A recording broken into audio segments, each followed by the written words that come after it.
Gwamnatin tarayya ta bayyana cewa ba ta da hannu a ƙarin farashin man fetur. Rikicin jam'iyyar adawa ta Labour Party na sake ɗaukar sabon salo. Masana kiwon lafiya sun bayyana cewa 'yan Najeriya na fama da matsalar kwakwalwa saboda tsadar rayuwa. Idan labaran ya tsallaka ƙetare kuwa, shugaban ƙasar Faransa na shirin faɗaɗa hanyoyin samun kuɗaɗen shigar ƙasar a fannin ƙere-ƙeren kayan yaƙi. A ɓangaren wasanni kuwa za ku ji cewa Raya ne gwarzon Arsenal na watan Satumba.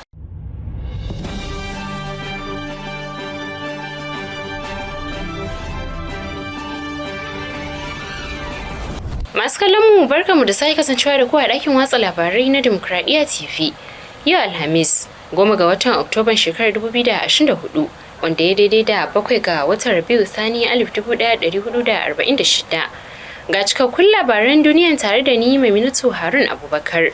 Tsohon mataimakin shugaban ƙasa Atiku Abubakar ya caccaki shugaban ƙasa Bola Ahmed Tinubu kan abin da ya kira gazawarsa wajen tafiyar da sha'anin makamashi. Atiku Abubakar, wanda ya yi takara da Tinubu a zaben shekarar 2023, ya wallafa a shafinsa na yanar gizo a yau Alhamis cewa gwamnatin Tinubu ta lalata al'amura da sunan cire tallafin mai. Tsohon mataimakin shugaban ƙasar ya danganta matsalolin da 'yan Najeriya ke fuskanta da irin tsarin gwamnatin Tinubu na ta ci barkatai kai yadda take tafiyar da sha'anin makamashi. Atiku ya kuma bayyana damuwa kan kamari da kuma hauhawar da farashi yayi a ƙasar, inda ya ce al'amarin na matuƙar ƙuntatawa 'yan Najeriya. Gwamnatin tarayya ta bayyana cewa ba ta da hannu a ƙarin farashin litar man fetur.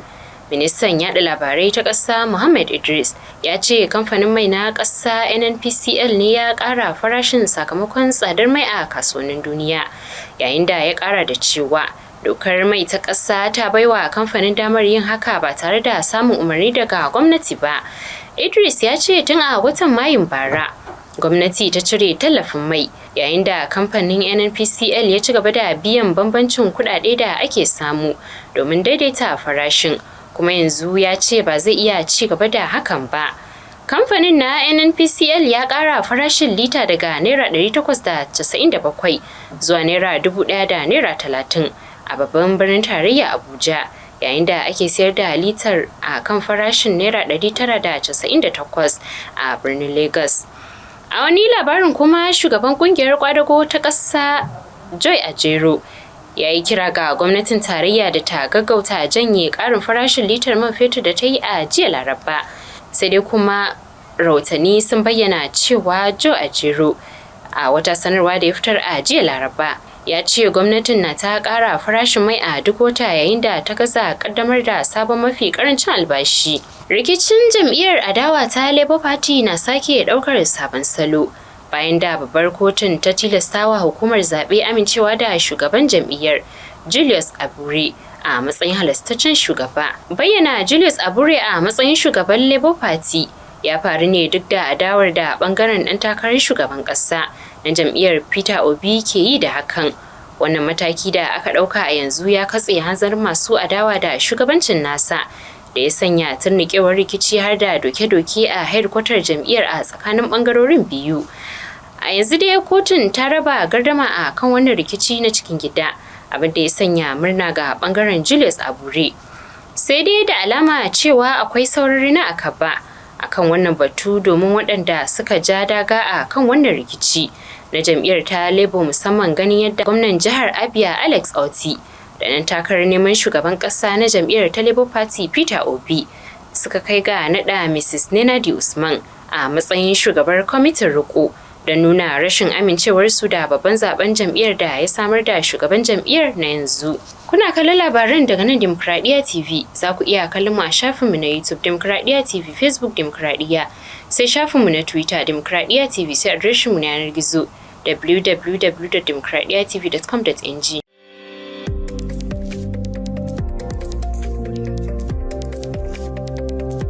Barkanmu da dawowa. Ƙaramin ministan tsaro Bello Mutawalle ya yi gargaɗi ga masu bawa 'yan bindiga bayanai da su tuba ko kuma su aika su lahira.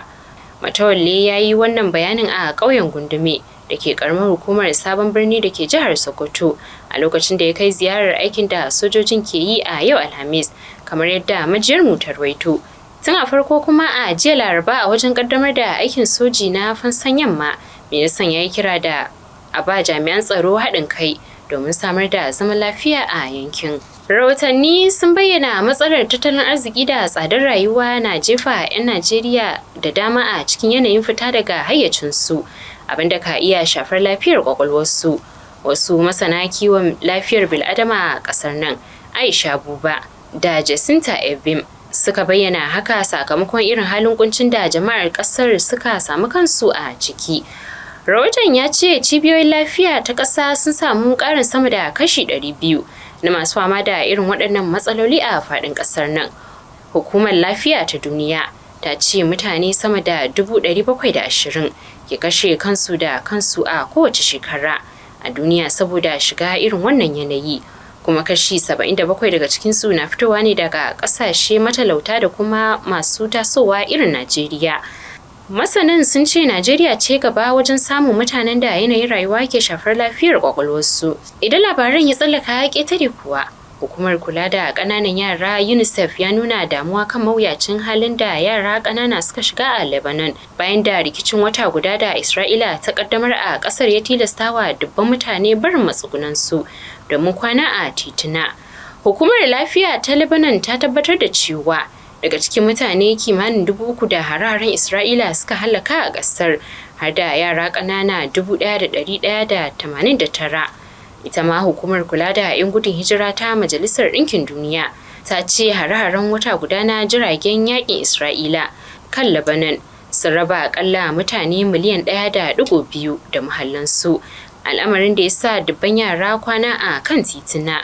Sai dai kakakin asusun na UNICEF a Lebanon, Tess Ingram, ya ce wajibi ne a gaggauta samarwa yaran da ke watan gaririya a kan titunan ƙasar, musamman a birnin Beirut da matsuguni masu muhimmanci. Ƙasar Faransa na shirin faɗaɗa hanyoyin samun kuɗaɗen shigarta a fannin ƙere-ƙeren kayan yaƙi, ta la'akari da abin da shugaba Emmanuel Macron ya sanar bayan da Rasha ta ƙaddamar da mamaya a Ukraine a shekarar 2022. Faransa ta fi kowace ƙasa kashe kuɗi a fannin ayyukan soji a nahiyar Turai, to sai dai ana aza ayar tambaya kan har zuwa wani lokaci ne hakan zai sauya tattalin arzikin ƙasar, kuma wani tasiri zai yi ga ma'aunin tattalin arzikinta da ma samar da ayyukan yi. A yanzu haka wani kamfanin sarrafa jirage marasa matuƙa na gwajin wasu jirage marasa matuƙan masu sauƙin sarrafawa da ke amfani da wasu sassa da ake samu a ko'ina a faɗin duniya.